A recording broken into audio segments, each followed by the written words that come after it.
सबको जय मसीह की सुप्रभात।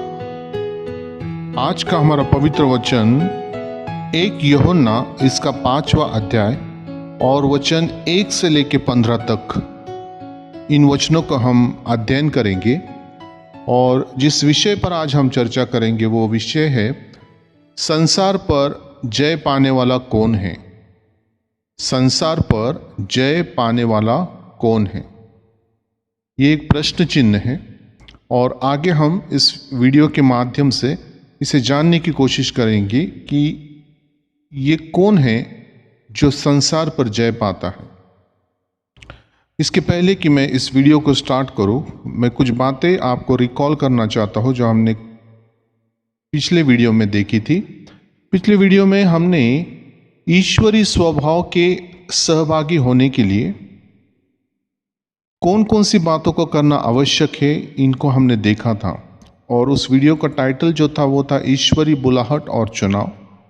और परमेश्वर के स्वभाव से यदि हमें एक रूप होना है तो हमें कौन कौन सी बातें करनी थी, उसके बारे में हमने उस पिछले वीडियो में चर्चा की थी। जैसे विश्वास पर सद्गुण, और सद्गुण पर समझ, और समझ पर संयम, संयम पर धीरज, धीरज पर भक्ति, और भक्ति पर भाईचारे की प्रीति, और भाईचारे की प्रीति पर प्रेम को बढ़ाना। ये सारी बातें हमने उस वीडियो में सीखी थी। और उसमें हमने ये जो वचन हमने देखे थे वो दूसरा पत्रस इसका अध्याय 1 और वचन 5 और 7 में से हमने इन वचनों को अध्ययन किया था। और जब हम इस संसार में ईश्वरीय स्वभाव के समरूप हो जाते हैं, ईश्वरीय स्वभाव में सहभागी हो जाते हैं, तब संसार जो है वो संसार हम सब लोग जानते हैं कि ये संसार जो है वो अंधकार के सत्ता के अधीन में है। और आपने यीशु मसीह के बारे में, जब यीशु मसीह क्रूस उठाकर सूली की ओर चढ़ रहे थे, है ना, कंधे पे अपना क्रूस उठाकर जब आगे बढ़ रहे थे, तब वहाँ पर वो कुछ महिलाओं को कहते हैं कि यदि गीली लकड़ी के साथ यदि ये सब कुछ हो सकता है तो सूखी लकड़ियों के साथ क्या कुछ ना होगा। मतलब उनका कहने का तात्पर्य ये था कि अगर मेरे साथ, मतलब यीशु मसीह के साथ अगर इतनी सारी चीज़ें हो रही है, यीशु मसीह को कठिनाइयों में से होकर गुजरना पड़ रहा है, तो फिर मेरे बाद सूखी लकड़ियों का मतलब जो हम लोग, जो विश्वासी लोग हैं, वो लोग अब जो संसार में रह रहे हैं, सो उनके साथ क्या कुछ ना होगा। हालांकि यहाँ पर हमें डरने की बात या डरने की ज़रूरत नहीं है। बस हमें ये बात को जानना है कि जब हम संसार में रहते हैं तो हमें किस रीति से अपना एक स्टैंड परमेश्वर के द्वारा रखना है। एक लाइफस्टाइल जो है वो लाइफस्टाइल परमेश्वर की इच्छा के अनुसार और वचनों के अकॉर्डिंगली होना बहुत ज़रूरी है। और इसी के ऊपर आज हम जानेंगे कि ये संसार पर हमें किस रीति से जय पाना है। तो ये बहुत ही इम्पोर्टेंट टॉपिक है, बहुत ही इम्पोर्टेंट विषय पर आज हम चर्चा करेंगे। और मैं जानता हूँ कि बहुत लोग जो आज जो विश्वासी जीवन जी रहे हैं, नाना प्रकार की समस्याओं से, नाना प्रकार के प्रॉब्लम्स से घिरे हुए हैं। और कई बार उनको उन समस्याओं में से बाहर आने के लिए काफ़ी संघर्ष करना पड़ता है, क्योंकि जो बेसिक चीज़ें हैं वो बेसिक चीज़ें उनको पता नहीं होती है। तो इसलिए हम और डेप्थ में जाकर इन बातों का आज मनन करेंगे। सो मैं आप सभी से अनुरोध करता हूँ कि आप भी अपने बाइबल को आपके साथ रखें, ताकि हम जो वचन पढ़ेंगे वो आप भी अपने बाइबल में से देखकर उसका अध्ययन करें। सो आइए मैं आपके लिए वचन को पढ़ता हूँ।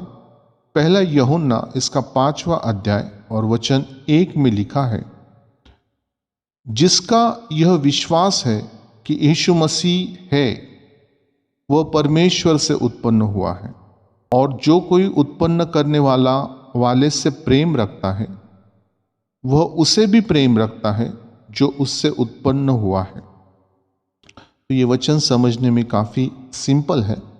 यहाँ पर ये वचन हमें ये सिखाता है कि जिसका विश्वास है कि यीशु ही मसीह है, वो परमेश्वर से उत्पन्न हुआ है।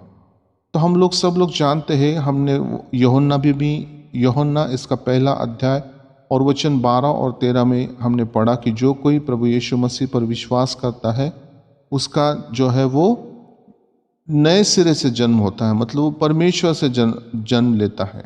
और आगे लिखा है वहाँ पर कि वो ना तो लहू से ना तो शरीर की इच्छा से, है ना, और भी कुछ बातें उसमें है। लेकिन यहाँ पर जो सीखने वाली बात है, समझने वाली बात है कि वहाँ लिखा है कि वो व्यक्ति जो यीशु मसीह पर विश्वास करता है वो परमेश्वर से जन्मा हुआ व्यक्ति है। तो यहाँ पर भी इसी रीति से कहा गया है कि वह परमेश्वर से उत्पन्न हुआ है और जो कोई उत्पन्न करने वाले से प्रेम रखता है, मतलब यीशु मसीह को जिसने उत्पन्न किया है उस परमेश्वर से जो प्रेम रखता है वह यीशु मसीह पर भी विश्वास रखता है।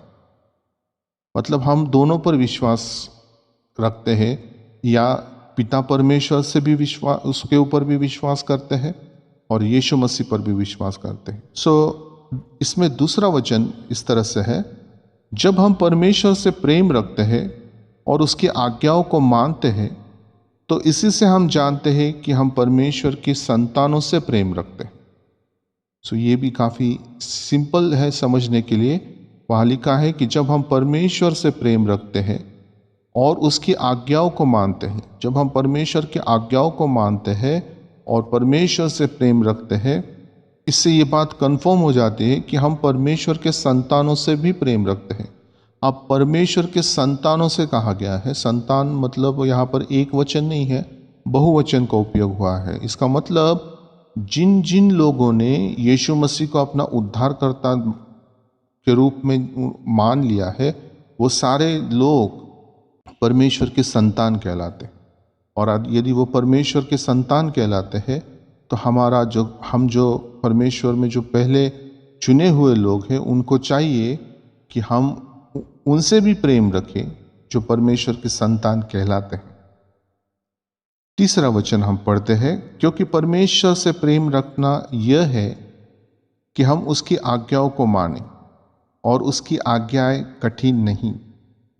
केवल हम इतना ही कहकर काम नहीं चलेगा हमको कि हम परमेश्वर से प्रेम रखते हैं और यहाँ दूसरी तरफ हम उसके आज्ञाओं को बिल्कुल भी मानते नहीं, ना तो उन आज्ञाओं को समझने की कोशिश करते हैं और ना ही उस आज्ञाओं पर चलने की कोशिश करते हैं। ऐसे लोग परमेश्वर से प्रेम रखते हैं अगर ये कहते हैं तो इसका मतलब वो झूठ बोल रहे हैं। एक बात मुझे याद आ रही है, प्रभु यीशु मसीह जब योसेफ और मरियम के साथ थे, जब वो छोटे थे, वहाँ से जब वो आगे बढ़ते गए वचनों में, वो सीखते गए, तो उस समय तो जैसे आज हमें जो फैसिलिटी अवेलेबल है, आज सभी के घरों में बाइबल है, ट्रांसलेटेड वर्जन्स है, और इतना ही नहीं तो आपको मोबाइल पर भी, इंटरनेट पर भी बाइबल पढ़ने को मिल जाती है। लेकिन यदि आपने यीशु मसीह के समय पर बाइबल जो थी वो केवल मंदिरों में पाई जाती थी, और उस समय बाइबल एक बाइंड की हुई किताब नहीं थी, बल्कि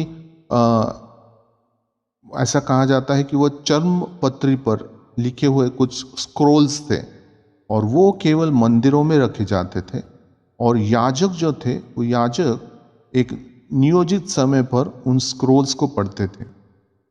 यीशु मसीह ने आप जानते हैं कि यीशु मसीह की परीक्षा हुई, शैतान ने उसकी परीक्षा ली, और यीशु मसीह ने सारी परीक्षाओं को, जो शैतान ने जो भी प्रश्न यीशु मसीह के सामने रखे, तो यीशु मसीह ने उनको उत्तर वचनों में से दिया।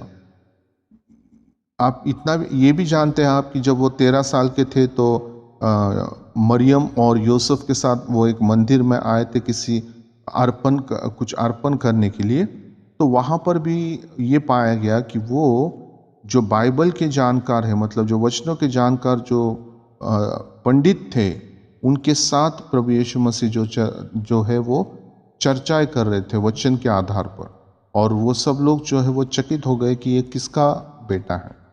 तो मेरा कहने का तात्पर्य ये है कि यीशु मसीह के पास ये सारी बाइबल की प्रयोजन नहीं थी। इसका मतलब यीशु मसीह मंदिर गए होंगे, वहाँ पर याजकों से कहा होगा कि क्या आप मेरे लिए उत्पत्ति की पुस्तक में से कुछ अध्यायों को पढ़ोगे, और याजकों ने पढ़ा होगा, यीशु मसीह ने सुना होगा, फिर उसका मनन किया होगा, उसका अध्ययन किया होगा, उसको याद रखा होगा, और फिर ऐसा ही दिन प्रतिदिन वो जाकर जाकर जाकर उन वचनों को उन्होंने सीखा है। लेकिन आज ये बातें हमारे साथ ऐसे नहीं हैं। हमें सारी बातें काफ़ी आसानी से मिल गई है, और जब ये मिल गई है तब हमें चाहिए कि हम उसका ज़्यादा से ज़्यादा उसका बेनिफिट लें, ज़्यादा से ज़्यादा हम उसको आत्मसात करें, वचनों को आत्मसात करें और अपने आप को तैयार करें वचनों के आधार पर। इसलिए यहाँ पर इस वचन में लिखा है कि क्योंकि जो परमेश्वर से प्रेम रखना यह है कि उसकी आज्ञाओं को मानना, और उसकी आज्ञाएं कठिन नहीं है। नेक्स्ट वचन में लिखा है क्योंकि जो कुछ परमेश्वर से उत्पन्न हुआ है, वेरी वेरी इंपॉर्टेंट वचन है ये, क्योंकि जो कुछ परमेश्वर से उत्पन्न हुआ है वह संसार पर जय प्राप्त करता है। अब यहाँ पर प्रश्न ये है कि ये संसार जो है ये क्या हमारा विरोधी है क्या? इसका एक आसान सा उत्तर ये है कि संसार पहले आदम और हवा के हाथों में दिया गया था। संसार का सारा अधिकार आदम और हवा के हाथों में परमेश्वर ने सौंपा था। लेकिन हम सब लोग जानते हैं कि पाप आदम और हवा के जीवन में आया और वो अधिकार वो लोग खो बैठे। और वो अधिकार किसने लिया अपने हाथों में?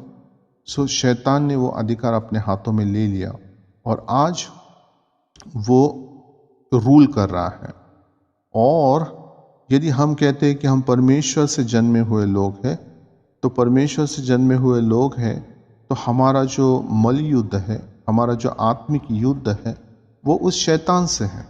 इसलिए यहाँ पर लिखा है कि और वह विजय जिससे संसार पर जय प्राप्त होती है वह हमारा विश्वास है। विश्वास के द्वारा ही हम उस संसार पर, यानी संसार के अंधकार की शक्तियों पर हम जय प्राप्त कर सकते हैं।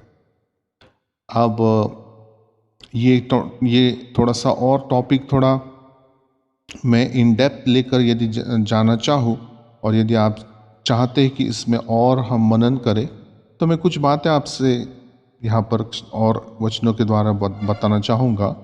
यदि हम पौलुस की बात लें तो पौलुस दूसरे करंथियों की पुस्तक इसका अध्याय 10 और वचन 3 से लेकर 5 में यदि हम पढ़ते हैं पौलुस के बारे में, तो पौलुस हमें संसार के साथ जो आत्मिक युद्ध को लड़ना है विश्वास के द्वारा, उसके बारे में कुछ बातें हमें यहाँ पर सिखा रहा है। लिखा है क्योंकि यद्यपि हम शरीर में चलते फिरते हैं तो भी शरीर के अनुसार नहीं लड़ते, क्योंकि हमारी लड़ाई के हथियार शारीरिक नहीं पर गढ़ों को ढा देने के लिए परमेश्वर के द्वारा सामर्थी है। इसमें पौलुस क्लियरली ये बात बता रहा है।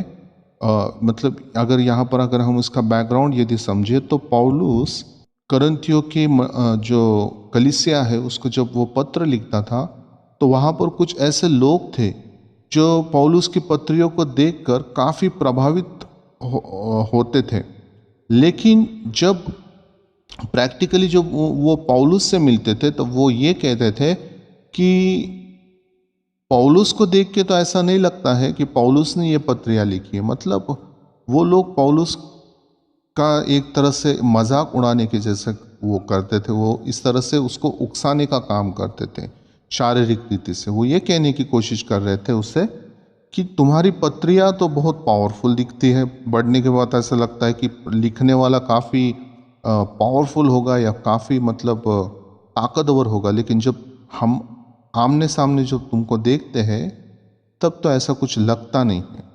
इसलिए पौलुस उन्हें जवाब देते हुए इस बात को लिख रहा है कि यद्यपि हम शरीर से चलते फिरते भी हैं तो भी हम शरीर के अनुसार नहीं लड़ते, क्योंकि हमारी लड़ाई के हथियार शारीरिक नहीं पर गढ़ों को ढा देने के लिए परमेश्वर के द्वारा सामर्थ्य है।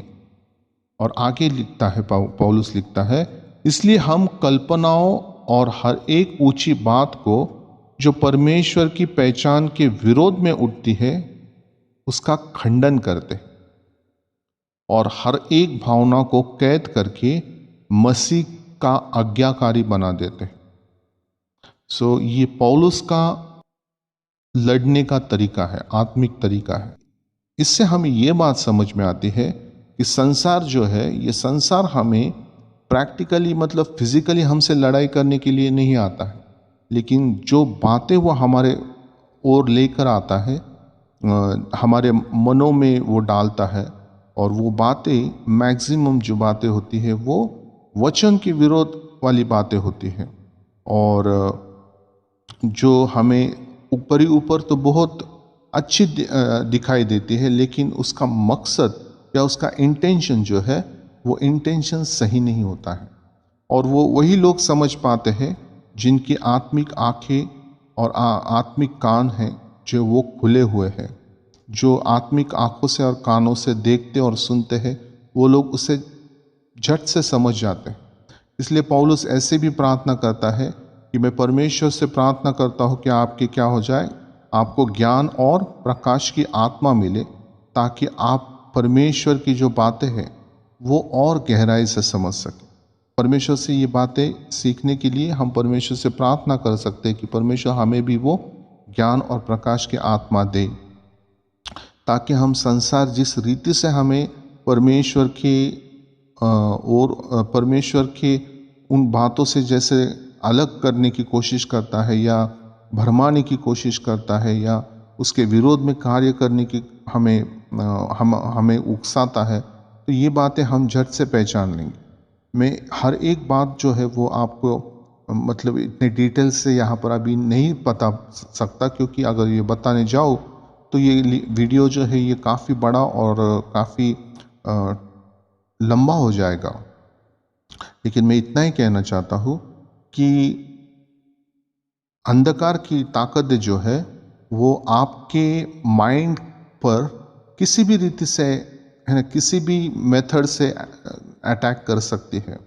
चाहे फिर वो आपके जान पहचान वाले हो सकते हैं, चाहे टीवी का माध्यम हो सकता है, इंटरनेट का माध्यम हो सकता है, मोबाइल का माध्यम हो सकता है, न्यूज़पेपर का माध्यम हो सकता है, सुनने के द्वारा, देखने के द्वारा, बोलने के द्वारा, वो सांसारिक बातें जो है, जो मैं ये नहीं कह रहा हूँ कि सारी सांसारिक बातें जो है वो परमेश्वर के विरोध में होती है या वचन के विरोध में होती है, लेकिन फॉर एग्जाम्पल यदि कोई आपको दूध का ग्लास पिला रहा है और उस दूध के ग्लास में एक बूंद अगर पॉइजन मिला दे, तो बाहर से तो वो दूध का ग्लास दिखता है, लेकिन उस एक बूंद पॉइजन के द्वारा वो सारा दूध जो है वो पॉल्यूटेड हो जाता है, वो आपके लिए हानिकारक बन जाता है।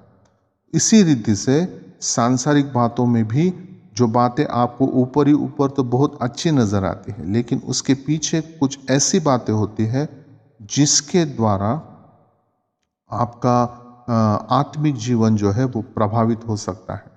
इफेक्ट उसके ऊपर एक नेगेटिव इफेक्ट आपके स्पिरिचुअल लाइफ में हो सकता है। इसलिए पौलुस यहाँ क्लियरली समझा रहा है कि मैं ऐसे विचारों को, ऐसी कल्पनाओं को, हर एक ऐसी ऊंची बात को क्या करता हूँ जो परमेश्वर की पहचान के विरोध में उठती है, उसका मैं क्या करता हूँ, खंडन करता हूँ, उसको रिजेक्ट करता हूँ, उसको मैं परमेश्वर के नाम से डांटता हूँ।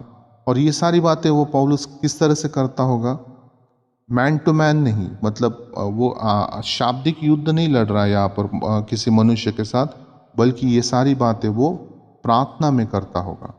जब वो परमेश्वर के सामने आता है, आत्मा में जो परमेश्वर के सामने वो आता है, तब ये सारी कल्पनाएं जो परमेश्वर के विरोध में उठती है, सारे विचार और जो भी उसको डिस्टर्ब करने वाले विचार है, जो भी शैतान की ओर से जो भी आइडियाज़ है, थॉट्स एंड थिंकिंग्स है, उसको वो क्या करता है, नियंत्रित करता है, उसको सप्रेस करता है।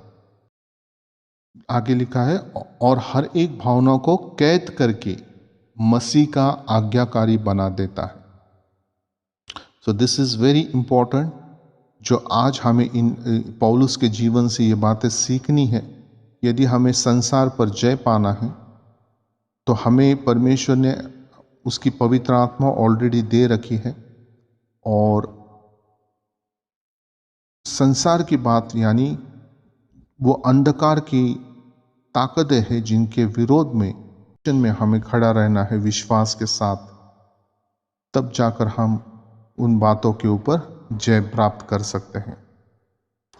आगे वचन में लिखा है, 5वें वचन में लिखा है, संसार पर जय पाने वाला कौन है? केवल वह जिसका विश्वास यह है कि यीशु ही परमेश्वर का पुत्र है। तो ये एक लाइन जो है ये इतनी पावरफुल है कि जब हम ये कहते हैं कि यीशु ही परमेश्वर का पुत्र है, तो इसका मतलब वो सारी प्रोसेस पर भी हम विश्वास करते हैं जो यीशु मसीह संसार में आए, हमारे पापों को अपने ऊपर लेकर, हमारा जो दंड है वो उन्होंने अपने ऊपर लेकर, हम कहते हैं क्रूसिफिकेशन को लेकर रिजरेक्शन तक, है ना, क्रूस के बलिदान से लेकर पुनरुत्थान तक की सारी बातों पर हम क्या करते हैं, यीशु मसीह के ऊपर विश्वास करते हैं।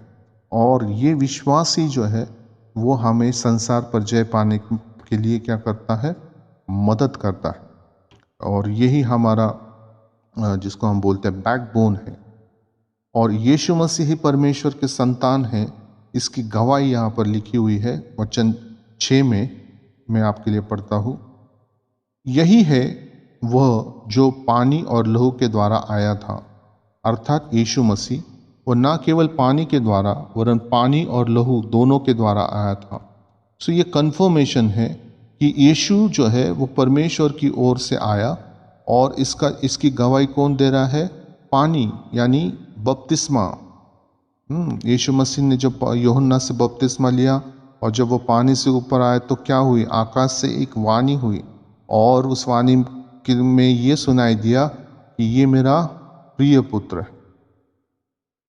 और दूसरी गवाही जो है वो ये लहू के द्वारा है। लहू का द्वारा मतलब यीशु मसीह जब क्रूस पर बलिदान किए गए तो वहाँ पर भी जो है उस लहू के द्वारा ये साबित होता है कि ये परमेश्वर का जन था जो हमारे पापों के लिए क्या हुआ? बलिदान हुआ है। और इन दोनों को यहाँ पर क्लब करके 7वें वचन में लिखा हुआ है, और जो गवाही देता है वो आत्मा है, क्योंकि आत्मा सत्य है। गवाही देने वाले 3 हैं, आत्मा और पानी और लहू, और तीनों एक ही बात पर क्या है? सहमत है। कौन सी बात पर सहमत है? पवित्र आत्मा ये गवाही देता है, जब यीशु मसीह क्रूस पर बलिदान हुए तो उनको जिलाने वाला जो है वो पवित्र आत्मा है। तो लहू, आत्मा और पानी ये तीनों एक ही बात की गवाही देते हैं कि यीशु मसीह परमेश्वर के पुत्र है। और वचन 8 में लिखा है, जब हम मनुष्य की गवाही मान लेते हैं तो परमेश्वर की गवाही तो उससे बढ़कर है। और परमेश्वर की गवाही ये है कि उसने अपने पुत्र के विषय में गवाही दी है। सो परमेश्वर ने अपने पुत्र के विषय में गवाही देते हुए 3 चीज़ों का उपयोग किया, पानी, आत्मा और लहू। और यदि हम मनुष्य की बातों पर अगर भरोसा रखते हैं तो फिर हमें परमेश्वर की बातों पर उससे बढ़कर भरोसा रखना ज़रूरी है, इम्पॉर्टेंट है। वचन 9 में लिखा है, जो परमेश्वर के पुत्र पर विश्वास करता है वह अपने ही में गवाही रखता है। वचन 10 में लिखा है, जिसने परमेश्वर पर विश्वास नहीं किया उसने उसे झूठा ठहराया, क्योंकि उसने उस गवाही पर विश्वास नहीं किया जो परमेश्वर ने अपने पुत्र के विषय में दी। सो ये बहुत ज़रूरी है कि यदि हमें परमेश्वर के नज़र में यदि हमें अपने आप को साबित करना है तो हमें प्रभु यीशु मसीह पर विश्वास करना ज़रूरी है, क्योंकि प्रभु यीशु मसीह परमेश्वर के पुत्र है, इसकी गवाही खुद परमेश्वर ने हमें दी है। और एक वचन 11 में लिखा है, और वो गवाही ये है कि परमेश्वर ने हमें अनंत जीवन दिया है और यह जीवन उसके पुत्र में है। सो वेरी वेरी इंपॉर्टेंट, अनंत जीवन और कहीं नहीं है, बट अनंत जीवन यानी उद्धार यानी मोक्ष केवल उसके पुत्र में, और उसका पुत्र मतलब परमेश्वर का पुत्र मतलब यीशु मसीह में है। तो जहाँ पर भी हम अनंत जीवन को ढूंढने का प्रयास कर रहे हैं, अपने श्रमों को, अपने सारी ज्ञान और बुद्धि को लगा रहे हैं, लेकिन परमेश्वर कह रहा है कि वह अनंत जीवन और कहीं नहीं है बल्कि मेरे ही पुत्र में है, और वो उसका नाम यीशु मसीह है। तो सब कहे आमीन। एक ही नाम है, स्वर्ग और पृथ्वी पर केवल एक ही नाम दिया गया है, और वो नाम है यीशु मसीह का नाम। इसलिए यीशु मसीह का वचन कहता है, मार्ग, सत्य और जीवन मैं ही हूं, मैं ही हूं। आमीन। वचन 12 में लिखा है, जिसके पास पुत्र है उसके पास जीवन है, और जिसके पास परमेश्वर का पुत्र ही नहीं उसके पास जीवन भी नहीं। सो जीवन मतलब अनंत जीवन की बात हो रही है। जिसके पास पुत्र है मतलब जिसके पास यीशु मसीह है, जो यीशु मसीह में है और यीशु मसीह उसमें है, उसके पास अनंत जीवन ऑलरेडी प्रेजेंट है। और जिसके पास परमेश्वर का पुत्र नहीं उसके पास अनंत जीवन भी नहीं। सो वचन 13 में लिखा है आगे, मैंने तुम्हें जो परमेश्वर के पुत्र के नाम पर विश्वास करते हो इसलिए लिखा है कि तुम जानो कि अनंत जीवन तुम्हारा है। वेरी क्लियरली मेंशन्ड कि परमेश्वर खुद होकर कह रहा है कि जिसने परमेश्वर के पुत्र पर मतलब यीशु मसीह पर विश्वास किया, उसके नाम पर विश्वास किया, वो लोग इस बात को जान लो कि अनंत जीवन किसका है? तुम्हारा है, मतलब उन विश्वासियों का है, मतलब हमारा है। और आगे लिखा है वचन 14 में, और हमें उसके सामने जो हियाव होता है वो यह है कि यदि हम उसकी इच्छा के अनुसार कुछ मांगते हैं तो वो हमारी सुनता है। और वचन 15 में लिखा है, जब हम जानते हैं कि जो कुछ हम मांगते हैं वो हमारी सुनता है, तो हम यह भी जानते हैं कि जो कुछ हमने उससे मांगा वो पाया है। सो ये बहुत बहुत बहुत इम्पॉर्टेंट वचन है हम विश्वासी लोगों के लिए। हमें अपने विश्वास को बहुत दृढ़ करना चाहिए, बढ़ाना चाहिए इन वचनों के आधार पर, क्योंकि यहाँ साफ साफ लिखा हुआ है कि अनंत जीवन मतलब केवल इतना ही नहीं कि हम मतलब स्वर्ग में परमेश्वर के साथ रहेंगे। अनंत जीवन का मतलब यहाँ पर उद्धार, मतलब सभी चीज़ों में हमें उद्धार मिलता है। जहाँ जहाँ पर हमारे काम रुके हुए हैं, जहाँ जहाँ पर हम प्रॉब्लम्स में हैं, बंधनों में हैं, जब लाइफ आती है हमारे अंदर, जब परमेश्वर का तेज हमारे अंदर काम करने लगता है, तो हर एक बंधन, हर एक शैतान की स्ट्रॉन्ग होल्ड्स जो है वो टूट जाते हैं। उद्धार में ये सामर्थ है ना। सो हमें इस बात पर विश्वास करना है कि जब हम इस विश्वास के आधार पर परमेश्वर के पास कुछ मांगते हैं, कौन से विश्वास के आधार पर? कि हम परमेश्वर की संतान हैं, हमारा उद्धार यीशु मसीह के द्वारा हो चुका है, अब हम जीवन में है, हमारे अंदर जीवन, परमेश्वर का जीवन है। किसका जीवन है? परमेश्वर का जीवन है। अब ये जीवन जो है ये तेजोमय जीवन, इसमें सामर्थ है। इसका मतलब कि आप जो बोलते हैं, आप जो आपके माइंड में जो विचार आते हैं, जो आपके मुंह से जो शब्द निकलते हैं, उसमें सामर्थ है, उसमें पावर है, उसमें अथॉरिटी है। राइट। बहुत सी बातें हैं। अभी मुझे एक वचन और याद आ रहा है जहाँ पर पौलुस के बारे में एक भावी कहलाने वाली आत्मा थी, और वो कह रही थी कि मैं पौलुस को जानती हूँ, मैं सिलास को जानती हूँ। तो ये कैसे? क्योंकि इनके पास ये परमेश्वर के चुने हुए जन थे, परमेश्वर के दास के स्वरूप में काम कर रहे थे और अंधकार की ताकतें, शक्तियाँ उनको जानती है, उनकी एक आत्मिक पहचान है। क्यों? क्योंकि उनके पास वो आत्मिक अथॉरिटी है। उसी रीति से आज हमारे पास भी वही आत्मिक सामर्थ, वही आत्मिक अथॉरिटी, वही परमेश्वर का तेज हमारे अंदर है, आत्मा में कार्य कर रहा है। इसलिए हम जो कुछ भी मांगते हैं, हम वो लोग जो उद्धार पाए हुए लोग हैं, जिनके पास अनंत जीवन ऑलरेडी है, हमारे पास अनंत जीवन ऑलरेडी है, हम अनंत जीवन में प्रवेश कर चुके हैं। बहुत लोगों का ये कन्फ्यूजन है या गलतफहमी हम कह सकते हैं। वो कहते हैं कि केवल मृत्यु के बाद ही अनंत जीवन में हम जा सकते हैं। यहाँ पर वचन कह रहा है कि अनंत जीवन ऑलरेडी हमारा है। अगर आप इसको और समझना चाहते हैं तो प्लीज़ मैं आपसे रिक्वेस्ट करूँगा कि मेरे पहले वाले जो वीडियोस है उसको आप ध्यान से सुने और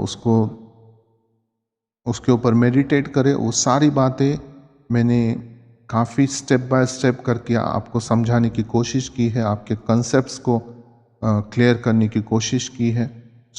अगर वो वीडियोस भी आप देखोगे तो आपकी जो भी कन्फ्यूजन्स है, डाउट्स है, वो सब क्लियर होते जाएंगे और जितना आप देखोगे उतना आप विश्वास में दृढ़ होते जाओगे।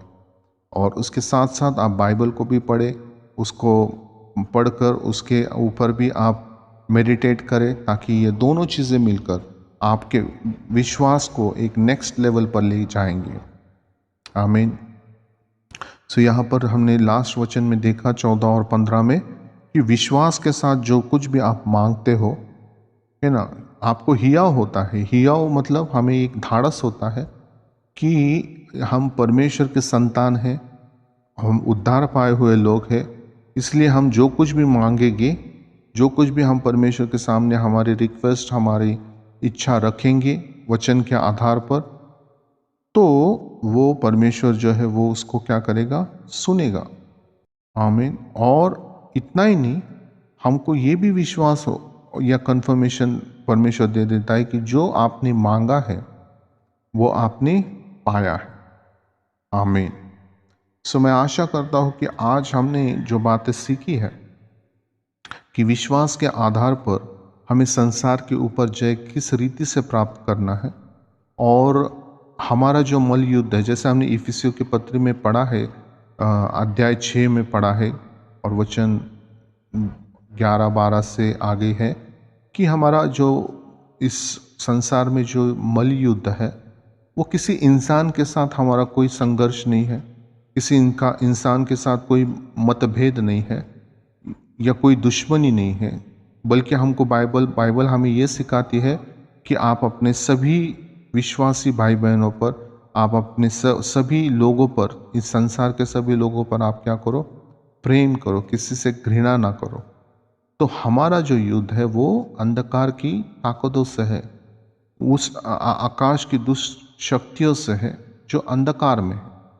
उनके साथ हमारा ये युद्ध है और इसे हमें आत्मिक रीति से लड़ना है। जैसे पौलुस ने हमें वो लड़ने का तरीका बताया है कि वो सांसारिक तरीका नहीं है, वो शारीरिक रूप से लड़ने का तरीका नहीं है, बल्कि वहाँ पर लिखा है, पर गढ़ों को ढा देने के लिए परमेश्वर के द्वारा वो सामर्थ्य तरीका है। मैं आशा करता हूँ कि जिन जिन बातों को आज हमने सीखा है उसको आप अपने जीवन में ज़रूर कार्यरत करेंगे, इम्प्लीमेंट करेंगे, और परमेश्वर के राज्य में आप एक जयवंत से भी जयवंत होकर परमेश्वर के महिमा के लिए इस्तेमाल किए जाएंगे। आमीन। आइए हम प्रार्थना करें। पिता परमेश्वर, मैं प्रभु यीशु मसीह के सामर्थ्य नाम से आपके चरणों में आता हूँ। प्रभु लॉर्ड फादर, मैं धन्यवाद देता हूँ आपके पवित्र वचनों के लिए प्रभु परमेश्वर, जिसके द्वारा आज आपने हमसे बातें की। प्रभु हमें संसार पर जय पाने के लिए जिन बातों की आवश्यकता है, जिन बातों पर विश्वास करने की ज़रूरत है, वो बातें आपने हमें सिखाई है, हमने उससे ग्रहण किया। प्रभु हमने इस बात को मान लिया है कि प्रभु यीशु मसीह आपके ओर से भेजे गए आपके पुत्र है, और इसकी गवाही आत्मा ने, पानी ने और लहू ने दी है। हम इस गवाही को प्रभु परमेश्वर पिता हमारे जीवन में एक्सेप्ट करते हैं, उसका सम्मान करते हैं। प्रभु राजा यीशु को हमारा उद्धारकर्ता परमेश्वर के रूप में हम प्रभु परमेश्वर पिता एक्सेप्ट करते हैं। और प्रभु परमेश्वर जो त्रैक्य परमेश्वर है, पिता, पुत्र और पवित्र आत्मा, उनका हम आदर करते हैं। प्रभु परमेश्वर राजा लॉर्ड फादर प्रभु होने दे प्रभु परमेश्वर पिता कि हम आपके यीशु मसीह के दूसरे आगमन के पहले प्रभु परमेश्वर पिता हम अपने आप को पूरी तरह से तैयार रखें प्रभु परमेश्वर राजा, ताकि प्रभु आप अपने वधु को लेने जब आओगे तब प्रभु परमेश्वर आपकी वधु आपको तैयार मिलेगी। प्रभु राजा प्रभु जितने भी मेरे भाई बहनों ने प्रभु परमेश्वर ये वचन जो सुना है, उनके हृदय में प्रभु परमेश्वर पिता वो जड़ पकड़ने पाए प्रभु राजा, और प्रभु वो औरों के लिए प्रभु परमेश्वर पिता आशीष का कारण ठहरे। धन्यवाद के साथ प्रभु परमेश्वर इस प्रार्थना को आपके बेटे प्रभु यीशु मसीह के नाम से मांगता हूँ। आप सुनिए और कबूल कीजिए पिता। आमीन, आमीन और आमीन। Thank you Lord, thank you Jesus. So at the end मैं आप सभी से अनुरोध करूँगा कि जो वचन आज आपने सीखा है और जिस चैनल से आप लोग जुड़े हैं, तो अधिक से अधिक लोगों को आप अपने संगति में लेकर आए।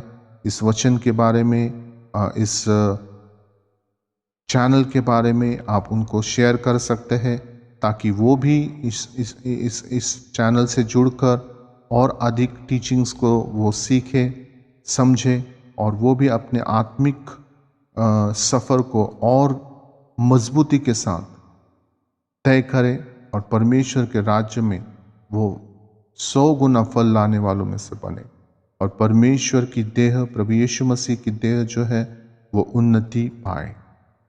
सो आज के लिए बस इतना ही, और सबको जय मसीह की। God bless you all.